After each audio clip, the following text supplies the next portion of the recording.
You're my best friend's dad. We shouldn't do this. Are you sure? I have 20 years of experience raising a daughter. I know exactly what you need. The Harrison estate sat nestled in the hills of Malibu, its floor-to-ceiling windows reflecting the sunset over the Pacific. Tesla and Range Rovers lined the circular driveway, each one representing success that most people only dreamed about. Inside, Los Angeles's elite mingled beneath modern chandeliers, their laughter and conversation creating a symphony of wealth and accomplishment. The celebration was meant to honor life, but tonight it carried the weight of loss. Margaret Harrison had passed 5 days ago, and her family had decided to honor her memory with the kind of elegance she had always embodied. Sophia Chun stepped out of the black Uber, her ankle boots clicking against the stone pathway. She wore a charcoal gray dress that hugged her figure before falling elegantly to her knees, her long dark hair pulled back in a sleek ponytail. At 24, she had inherited her father's analytical mind and her mother's creative spirit. Fresh off a flight from New York, where she had just secured her first major gallery exhibition, she felt the familiar weight of home settling on her chest. Los Angeles suffocated her sometimes with its superficiality and shallow connections. Emma Harrison stood at the entrance, greeting guests with the poise of someone who had grown up in this world. Emma was Sophia's best friend since kindergarten, the person who knew all her secrets and dreams. When she spotted Sophia, her face lit up despite the sadness in her eyes. "Soph, you made it." Emma pulled her into a tight hug. "I'm so sorry about your grandmother," Sophia whispered, holding her friend close. Emma pulled back, wiping at her eyes. "She loved you, you know. Always asked about your art." She took Sophia's hand. "Come inside. Dad's been asking if you'd arrived." Inside the house, the air was thick with expensive cologne and hushed conversations. Sophia recognized faces from her childhood: tech moguls, film producers, real estate developers, and others whose fortunes were built on innovation and ambition. Margaret Harrison had been a legend in Los Angeles philanthropy, and everyone who mattered had come to pay their respects. Sophia accepted condolences with practiced grace, her smile never quite reaching her eyes. She missed Margaret desperately, the woman who had treated her like a second granddaughter, who had encouraged her art when her own parents pushed for law school. Across the room, Daniel Harrison watched her with an intensity that made his chest tight. At 42, he was a man who had learned to hide his emotions behind careful smiles and practiced small talk. His dark blonde hair was touched with silver at the temples, his tailored navy suit emphasizing shoulders that spoke of early morning runs and disciplined gym sessions. As the founder of Harrison Tech Solutions, he had spent 2 decades building a software empire that revolutionized cloud security. But tonight, dressed in Tom Ford and holding sparkling water, he looked like any other grieving son. He had been a single father for 6 years, ever since his wife Caroline had decided that motherhood and marriage were stifling her authentic self, and moved to Bali with a yoga instructor. The divorce had been brutal, but Emma had been his anchor, his reason to keep going when everything felt impossible. Daniel had known Sophia since she was a gangly 10-year-old who spent every weekend at their house. He had watched her grow from an insecure teenager into a confident young woman, but he had never really looked at her until tonight. Something about the way she held herself, the sadness in her eyes mixed with fierce independence, made it impossible to look away. He watched her slip through the French doors onto the terrace, her shoulders tight with tension, and found himself following before he could question the impulse. Later that evening, Sophia stood gripping the terrace railing, trying to breathe. The night air was cool against her flushed skin, but it did nothing to ease the pressure building in her chest. She felt like she was drowning in expectations, in her parents' disappointment about her choosing art over law, in the memory of Margaret's encouraging smile and gentle wisdom. Tears threatened, but she refused to let them fall. Chun women did not cry in public. "Emma's looking for you." Sophia turned to find Daniel leaning against the doorframe, his expression unreadable. She had always felt safe around him. He was Emma's dad, the man who had driven them to dance recitals and helped with science projects. But there was something different about the way he looked at her now, something that made her pulse quicken. "Let her look," Sophia said, her voice sharper than intended. "I just need a minute." Daniel's lips twitched, almost a smile. "You sound frustrated." "I'm not." She turned back to the city lights sprawling below. I'm just tired of everyone having opinions about my life. He moved to stand beside her, close enough that she could smell his cologne. Something clean and decidedly masculine. Your parents still pushing law school? Law school, business school, anything that's not wasting my degree on paintings nobody will buy. Sophia laughed bitterly. I got into 3 galleries in New York. 3. And my dad's response was to ask when I'd start making real money. The words tumbled out. Years of resentment she had never dared voice to anyone except Emma. Daniel listened without interruption, his presence somehow making it easier to speak. When she finally fell silent, he reached out and gently turned her to face him. His hand on her arm sent an unexpected jolt through her system. Margaret saw your work at that student exhibition 2 years ago, he said quietly. She bought one of your paintings. The one with the woman standing in the rain. Sophia's eyes widened. That was her? The anonymous buyer. She hung it in her bedroom. She told me it was the most honest thing she'd seen in years. His expression softened with memory. She was so proud of you, Sophia. So incredibly proud. The tears she had been holding back finally spilled over. Before she could stop herself, she was crying against Daniel's chest, her carefully maintained composure shattering. He held her stiffly at first, clearly uncomfortable. Then gradually his arms came around her with surprising gentleness. They stood like that for several minutes, the sounds of the gathering fading into background noise. Inside, Emma found them on the terrace and smiled softly, assuming her father was simply being his usual supportive self. She had no idea that moment would change everything. The next morning, Sophia woke in Emma's guest room with swollen eyes and a heavy heart. Sunlight streamed through the gauzy curtains, illuminating photographs of her and Emma throughout the years. Gap-toothed kids at Disneyland, awkward preteens at summer camp, confident teenagers at prom. She stared at the ceiling, remembering how she had broken down in front of Daniel Harrison. Embarrassment heated her cheeks. He was Emma's father, for God's sake. The man who had taught her to ride a bike and attended every one of her high school art shows. And she had sobbed all over his undoubtedly expensive suit. Her phone buzzed with a text from Emma. Asterisk brunch on the terrace in 30? Dad's making his famous pancakes. Asterisk.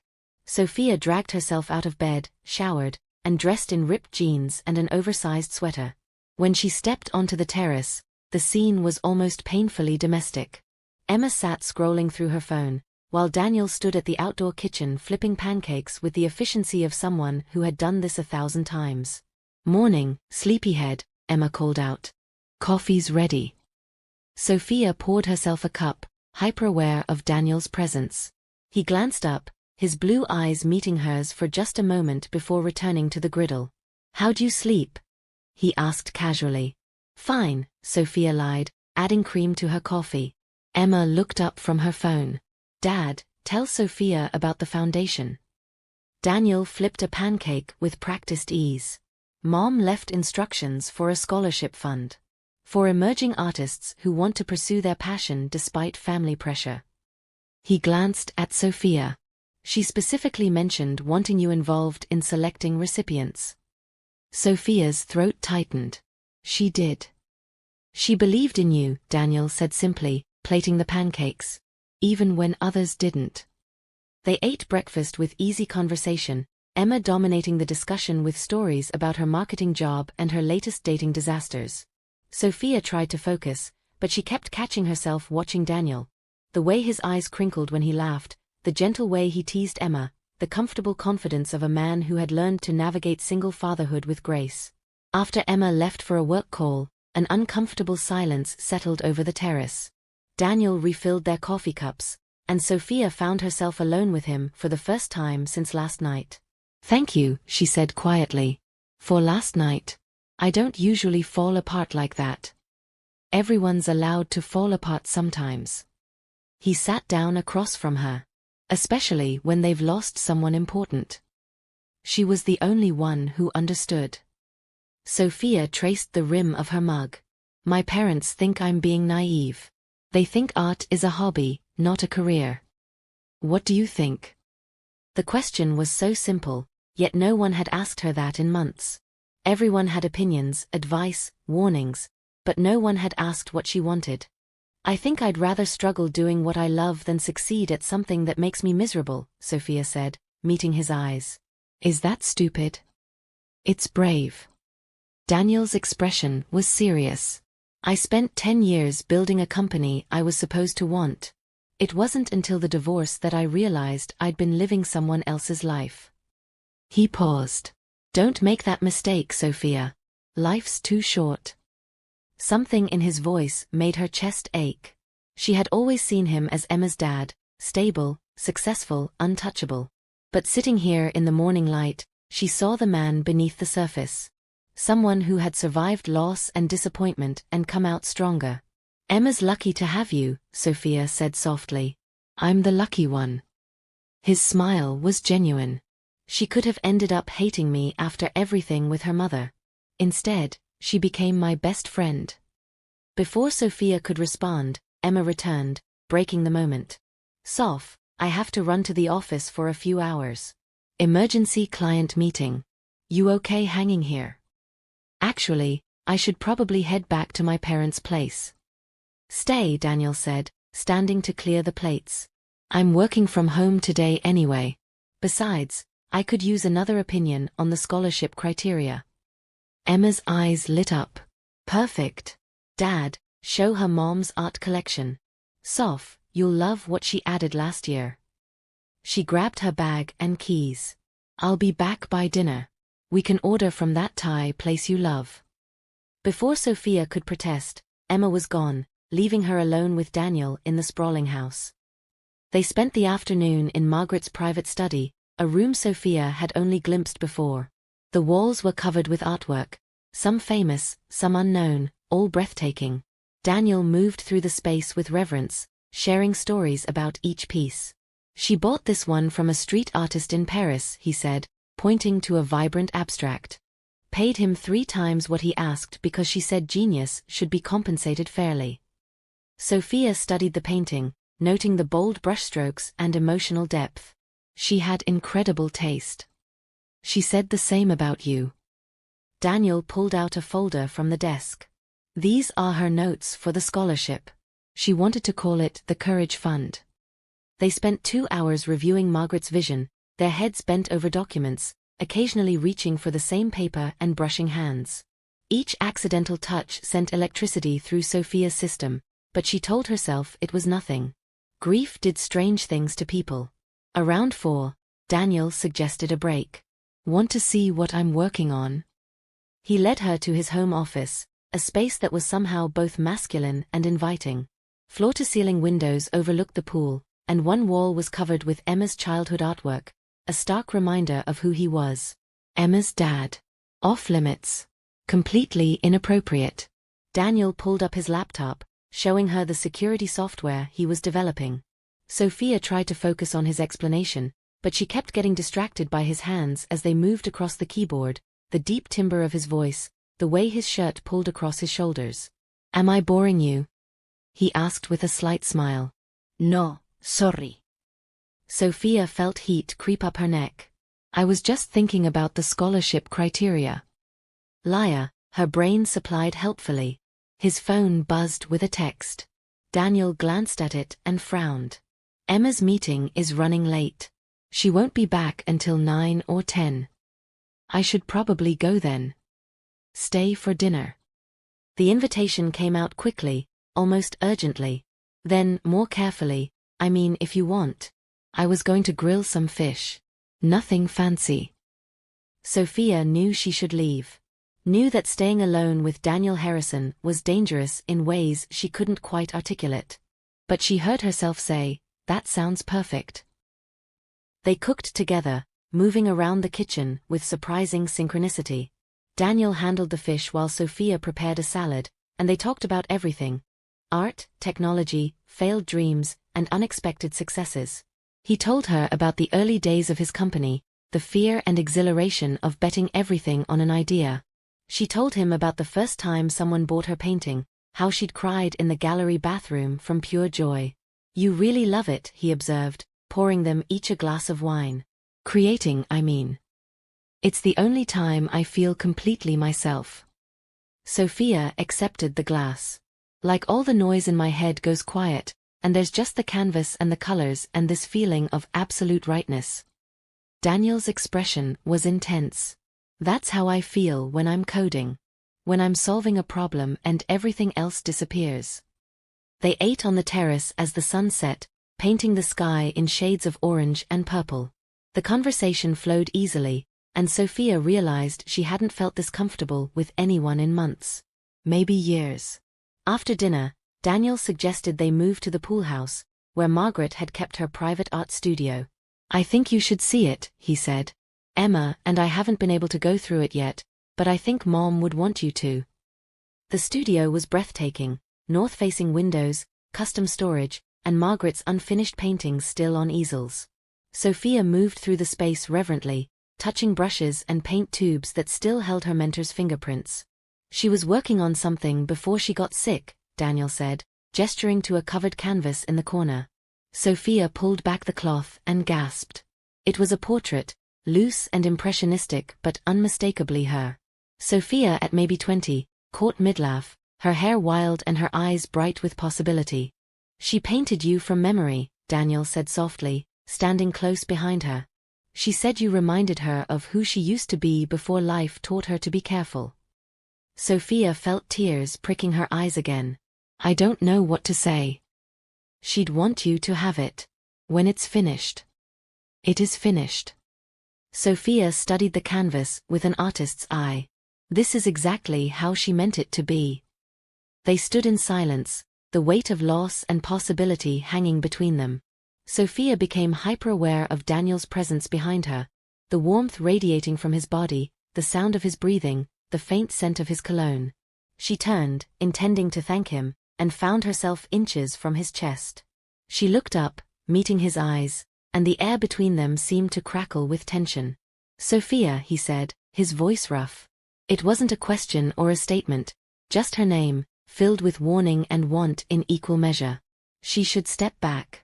Should make a joke, diffuse the tension, remind them both that this was impossible. Instead, she swayed forward slightly, drawn by something she couldn't name or resist. Daniel's hand came up to cup her face, his thumb tracing her cheekbone with devastating gentleness. We shouldn't, he whispered, even as he leaned closer. I know, she breathed, her eyes fluttering closed. The kiss was soft at first, tentative, a question neither of them should be asking. But when Sophia's hands fisted in his shirt, pulling him closer, something broke loose in both of them. The kiss deepened, heat building between them, years of boundaries crumbling under the weight of sudden, desperate need.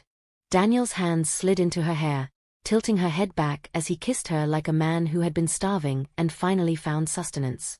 Sophia made a small sound in the back of her throat, and it seemed to wake him from the haze. He pulled back abruptly, breathing hard, his eyes dark with desire and horror. God, Sophia. I'm sorry. I shouldn't have. Don't. She stepped back, wrapping her arms around herself. Don't apologize. You're Emma's best friend. You're 24 years old. He ran his hand through his hair, agitation clear in every line of his body. This can't happen. I know. Her voice was steadier than she felt. You're right.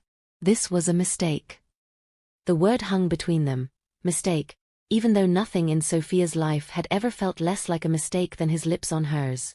I should take you home, Daniel said, his voice carefully controlled. Before Emma gets back. The drive to her parents' house was silent and suffocating. When he pulled up to the curb, Sophia reached for the door handle, desperate to escape the tension. Sophia. His voice stopped her. When she looked back, his expression was tortured. I don't regret it. I should, but I don't. And that's the problem. She nodded, not trusting herself to speak, and climbed out of the car. She didn't look back as she walked to the door, but she felt his eyes on her until she was safely inside. For 3 days, Sophia avoided Emma's calls and texts, claiming she was busy helping her mother with funeral arrangements for a distant relative. The lie tasted bitter, but the truth was impossible. She couldn't stop thinking about Daniel. About the way he had looked at her, kissed her, touched her like she was something precious and dangerous all at once. She knew it was wrong. He was 18 years older, Emma's father, someone completely off limits. But her body didn't seem to care about should and shouldn't. On the fourth day, Emma showed up at her parents' house unannounced. "Okay, what's going on?" Emma demanded, cornering Sophia in her childhood bedroom. "You're avoiding me. Did I do something?" "No. God, no." Sophia sat on her bed, guilt crushing her chest. "I've just been in my head. The gallery wants 3 more pieces by next month, and I'm feeling the pressure." Emma studied her for a long moment, then sat beside her. "Is this about my dad?" Sophia's heart stopped. "What?" "He's been weird too. Distracted. Working late every night like he's avoiding the house." Emma bumped her shoulder against Sophia's. "Did he say something about your art? Because he can be kind of intense about the scholarship stuff, but he means well." "No, nothing like that." Sophia forced a smile. "Your dad's been great. Really supportive." "Too supportive," her brain supplied. "Supportive enough to kiss you in your dead grandmother's art studio." Emma seemed satisfied with the explanation. "Good. Because you're both my favorite people, and I need you to get along." She grinned. "Actually, I'm planning a dinner for Dad's birthday next week. Just close family and friends. You have to come." "Emma, I don't think." "Please?" "It's been a rough year for him. Mom, the divorce aftermath, losing grandma. He needs people who care about him." Emma's eyes were pleading. "And you practically are family." That was the problem. Sophia was family, Emma's chosen sister. Which made what happened with Daniel even more unforgivable. "Of course I'll be there," Sophia heard herself say. Because saying no would raise questions she couldn't answer. The week passed in slow agony. Sophia threw herself into her paintings, trying to channel her confusion and guilt and unwanted desire into art. But every canvas seemed to betray her, the colors too intense, the brushstrokes too passionate, everything screaming what she was desperately trying to hide. On the night of Daniel's birthday dinner, Sophia dressed carefully in a simple black dress. Elegant but not provocative, appropriate but not frumpy. She practiced her smile in the mirror, rehearsing casual conversation topics that had nothing to do with how his lips had felt against hers. The Harrison house was already full when she arrived. Emma had invited about 20 people, Daniel's business partners, a few of Emma's co-workers, and some family friends Sophia recognized. She spotted Daniel across the room, surrounded by well-wishers, and their eyes met for a fraction of a second before he looked away. The evening was torture. Sophia mingled and laughed and pretended everything was normal while being hyper-aware of Daniel's every movement. She watched him smile at guests, saw a woman from his office touch his arm flirtatiously, and felt a spike of jealousy so sharp it took her breath away. Around 9, needing air, Sophia slipped out to the same terrace where everything had started. She leaned against the railing, staring at the city lights and trying to talk sense into herself. "Running away from my party?" She spun to find Daniel standing in the doorway, his tie loosened, his expression unreadable. "Just needed a break from the crowd," she managed. He moved closer, and she could smell the whiskey on his breath. "Emma told me you've been avoiding her." "I've been busy." "Liar." The word was soft but firm. He stopped a few feet away, maintaining careful distance. "You've been avoiding this. Us. Whatever the hell this is." "There is no us," Sophia said, even as her heart hammered against her ribs. "There can't be." "I know." Daniel's jaw tightened.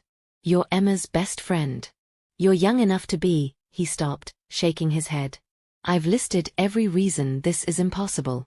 Every single one. But I can't stop thinking about you." "Daniel. Let me finish." He took a step closer. "I'm 42 years old. I have a daughter your age. I should be ashamed of myself for even looking at you the way I do. But Sophia, when I'm with you, I feel something I haven't felt in years. Maybe ever." Tears burned behind Sophia's eyes. This is Emma's worst nightmare. Her dad and her best friend? It's a betrayal. "I know." His voice cracked slightly. But I need you to tell me I'm alone in this. Tell me you feel nothing, and I'll walk away. I'll be Emma's dad and your friend's father and nothing more. Sophia looked at him, really looked at him, and saw her own confusion and longing reflected back. She could lie. Should lie. End this before it destroyed everything. Instead, she whispered, I can't. Can't what? Can't tell you I feel nothing. The admission felt like stepping off a cliff. I haven't stopped thinking about you either. About that kiss. About how wrong this is and how I don't care. Daniel closed the distance between them in 2 strides, his hands framing her face. We can't do this. I know. Emma would never forgive us. I know. This is the worst idea in the world. I know. Sophia's hands fisted in his shirt. Kiss me anyway. He did. This kiss was different from the first. No tentative exploration, no hesitation. This was hunger and heat and months of wanting compressed into a single moment. Sophia melted against him, and Daniel lifted her onto the railing, stepping between her legs, his hands everywhere at once. Dad. They sprang apart like scolded cats. Emma stood in the doorway, her face pale with shock, a birthday cake with lit candles in her hands. Emma, Daniel started, but she was already backing away. What the hell? Her voice was barely a whisper. What the actual hell? The cake hit the ground, frosting splattering across the terrace. Emma turned and ran back into the house. Sophia felt like she might be sick. Oh God. Emma. She tried to follow, but Daniel caught her arm. Let me talk to her first. This is my fault. It's both our faults. His expression was anguished. Go home, Sophia. Please. I need to fix this. Sophia nodded numbly and slipped out through the side gate, avoiding the party still in full swing inside. She could hear Emma's raised voice, Daniel's low responses, the sounds of her entire world crumbling. Emma didn't answer her calls. Didn't respond to texts. After 2 days of silence, Sophia drove to Emma's apartment and found a note taped to the door. Don't. I can't look at you right now. Sophia's parents noticed her distress but attributed it to artistic temperament. She threw herself into her gallery pieces with manic energy, painting for 14 hours straight, barely eating or sleeping. The canvases that emerged were raw and painful, all sharp edges and dark colors and barely contained chaos. On the 5th day, Daniel called. Don't hang up, he said immediately. Please. Sophia closed her eyes, his voice sending a wave of longing and guilt through her. How is she? Devastated. Angry. She feels betrayed by the 2 people she trusted most. He paused. She's staying with her mom for a while. First time in 3 years she's initiated contact with Caroline. The information felt like a knife to the chest. I'm sorry. I'm so sorry. Sophia, I need to see you. That's a terrible idea. Probably. But I'm standing outside your parents' house right now, and I'm not leaving until you talk to me. She looked out her bedroom window and saw his car parked on the street, saw him leaning against it with his phone to his ear. Even from a distance, she could see the exhaustion in his posture. Against every ounce of better judgment, she went outside. You shouldn't be here, she said, crossing her arms against the evening chill. I know. He straightened, and she saw the dark circles under his eyes, the stubble on his jaw. I've been thinking. About Emma, about us, about what's right. There is no us. The words hurt to say. Emma made that very clear. She did. Daniel moved closer, and Sophia forced herself not to step back. She said if I pursue you, she'll cut me out of her life completely. She said I'd be choosing a girl half my age over my own daughter. She's right. Sophia felt tears sliding down her cheeks. We were selfish and stupid, and we hurt her. This has to end. Does it? His eyes searched hers. Because I've spent 5 days trying to convince myself that Emma's happiness is worth more than what I feel for you. That being a good father means walking away. It does. Let me finish. His voice was rough with emotion. I've been a single dad for 6 years. I put Emma first in everything. Every decision, every sacrifice, every moment of my life has been about being the parent she deserves. And I don't regret that. But Sophia, I'm also a man. A man who hasn't felt alive in years until you. Don't do this, she whispered. Don't make me choose between you and my best friend. I'm not. He reached out, his thumb wiping away her tears. I'm saying that maybe, for the first time in my life, I'm going to choose what I want. Even if it's selfish. Even if it costs me everything. She'll hate us. Probably. His smile was sad. But she'll hate us whether we stop this now or see where it goes. The damage is already done. Sophia knew she should push him away. Knew that every rational, responsible part of her was screaming to end this before it got worse. But standing there in the fading light, looking into his eyes, she realized something terrifying. She was falling in love with Daniel Harrison. I'm scared, she admitted. Me too. He pulled her closer, resting his forehead against hers. But I'm more scared of spending the rest of my life wondering what if. What if it doesn't work? What if it does? Sophia closed her eyes, breathing him in, feeling the steady beat of his heart against her palms. Then she made a choice that would change everything. Okay, she whispered. Let's find out. He kissed her then, soft and sweet and full of promise and fear. And for just a moment, despite everything, Sophia let herself believe that love could conquer the damage they'd done.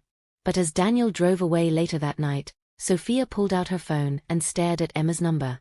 The text she tried to send 100 times sat unfinished in her drafts.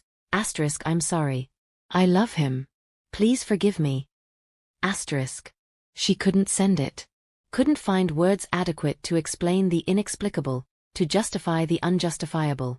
So instead, she saved her friend's name in her phone with a new label that broke her heart.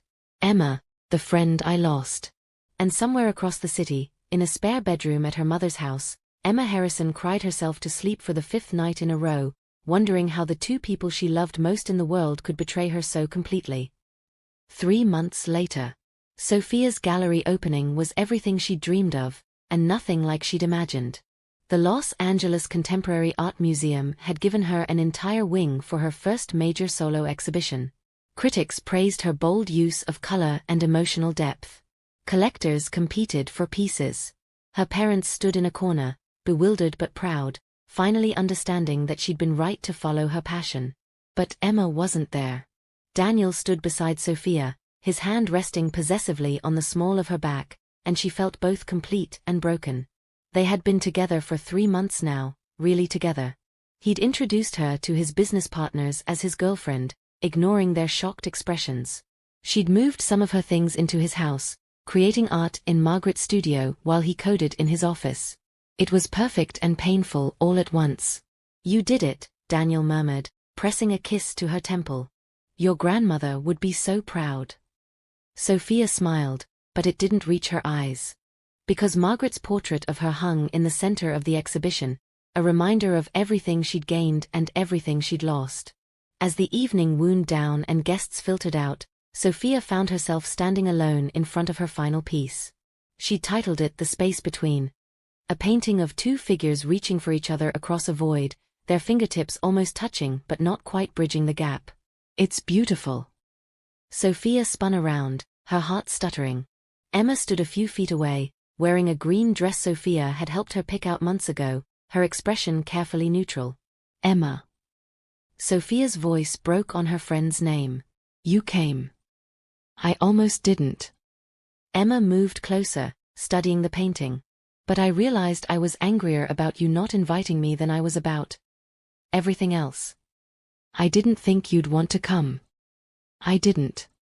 Emma finally looked at her, and Sophia saw the hurt still raw in her eyes. But you're my best friend. Or you were. Or maybe you still are. I don't know anymore. They stood in silence, years of friendship hanging in the balance. I'm sorry, Sophia whispered. I know it doesn't change anything, but I'm so sorry. Are you? Emma's voice was sharp. Because you're still with him. You chose him. I'm choosing myself, Sophia said quietly. For the first time in my life, I'm choosing what I want instead of what's safe or expected or appropriate. And yes, what I want happens to be your dad. But Emma, I'm still your friend. I still love you. That hasn't changed. Emma's eyes filled with tears. How am I supposed to be okay with this? He's my dad. You're supposed to be my person.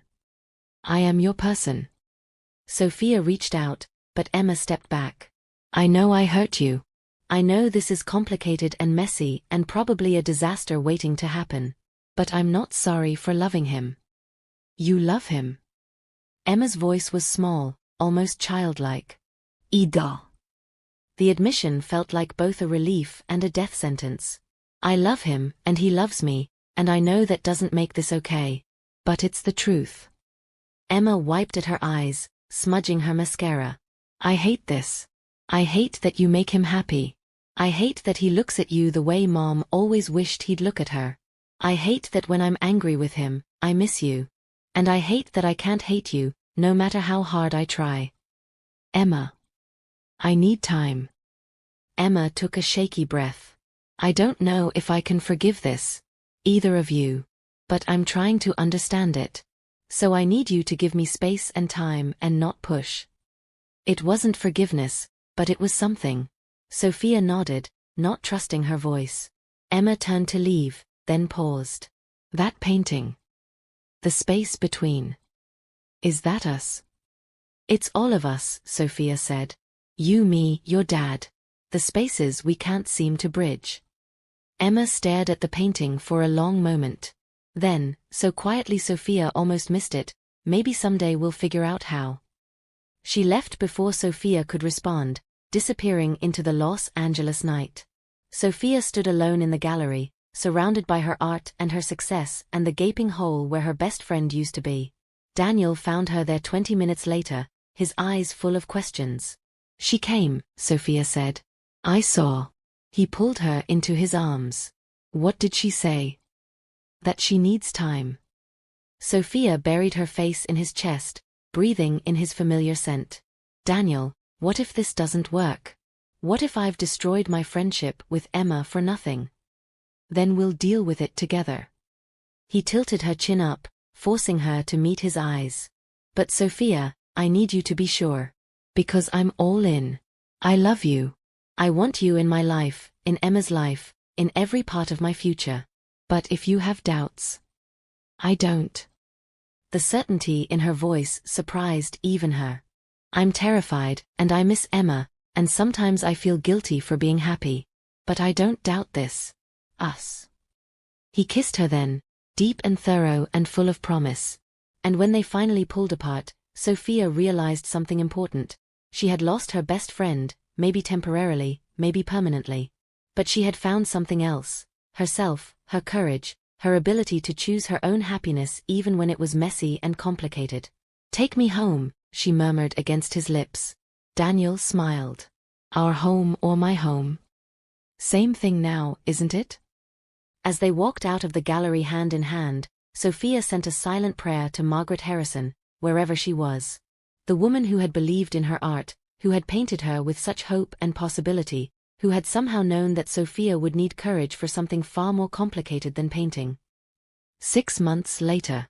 Emma knocked on her father's door at 8 in the morning, holding 2 cups of coffee and a white flag fashioned from a napkin tied to a pencil. Daniel answered in sweatpants and a t-shirt, his hair messy from sleep, his expression shocked. Emma. I come in peace. She held up the makeshift flag. And with caffeine. Can we talk? He stepped aside wordlessly, and Emma walked into the house that had been her childhood home. Everything looked the same but different. There were paintings on the walls now, splashes of color that screamed Sophia's influence. Emma felt a pang but pushed through it. Is she here? Emma asked, handing him a coffee. Upstairs, still sleeping. Daniel studied his daughter carefully. Emma, what's going on? I've been thinking. Emma sat on the couch, and Daniel joined her, maintaining careful distance.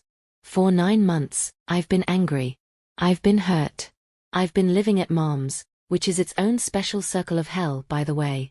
She's dating a 26-year-old surfer named Kai.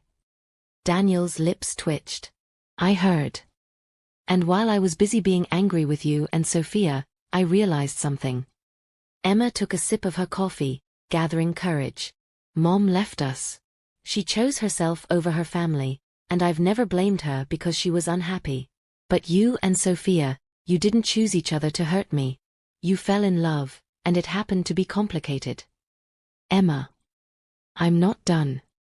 She held up a hand. I'm still processing this.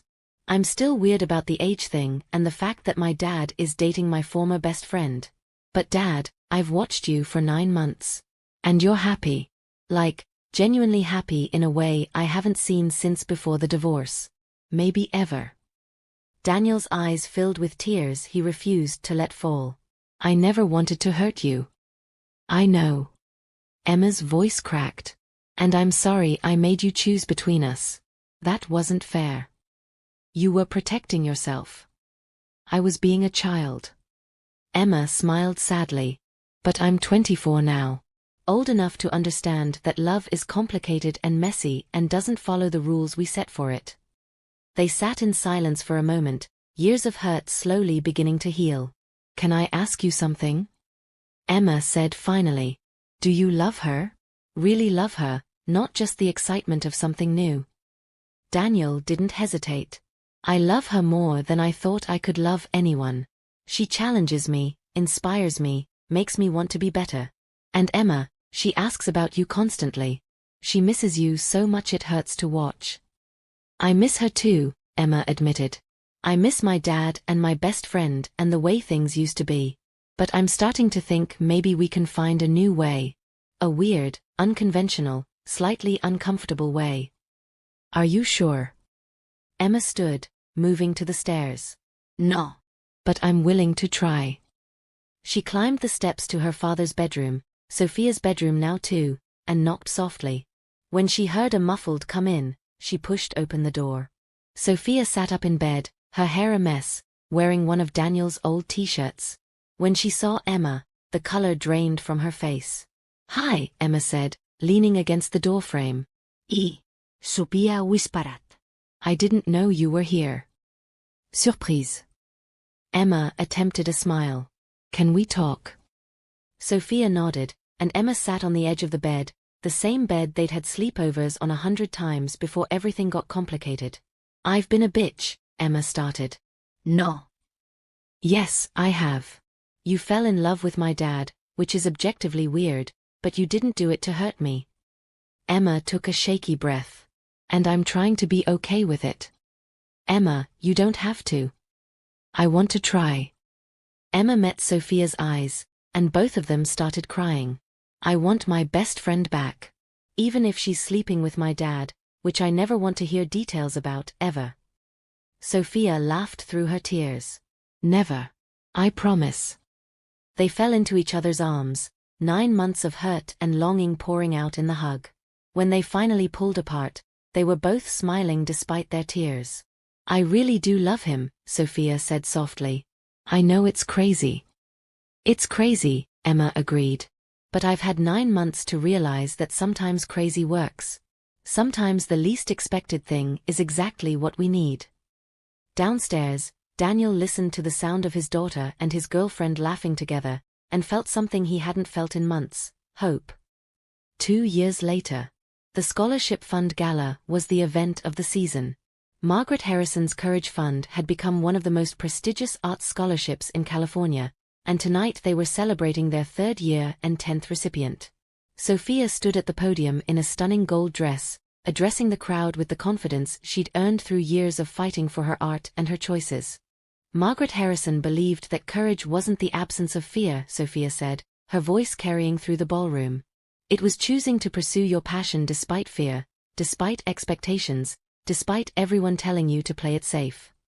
In the audience, Daniel watched her with undisguised pride and love. Beside him, Emma squeezed his hand. She's really good at this, Emma whispered. She's really good at everything, Daniel replied. Emma rolled her eyes affectionately. You're disgustingly in love. I am. He didn't bother denying it. You okay with that? Emma looked at Sophia on the stage, then at her father, and realized something important. She was more than okay. She was happy. Her family looked different now. Her best friend was also her stepmom-to-be. Her father smiled more in a day than he had in years, and Sunday dinners were a beautiful chaos of art talk and tech debates and genuine laughter. Yeah, Emma said, leaning her head on her father's shoulder. I really am. On stage, Sophia finished her speech and announced the newest scholarship recipient, a 19-year-old painter from a low-income neighborhood whose work had made Sophia cry when she first saw it. As the crowd applauded, Sophia found Daniel's eyes in the audience. He smiled at her, and she felt that familiar flutter in her chest.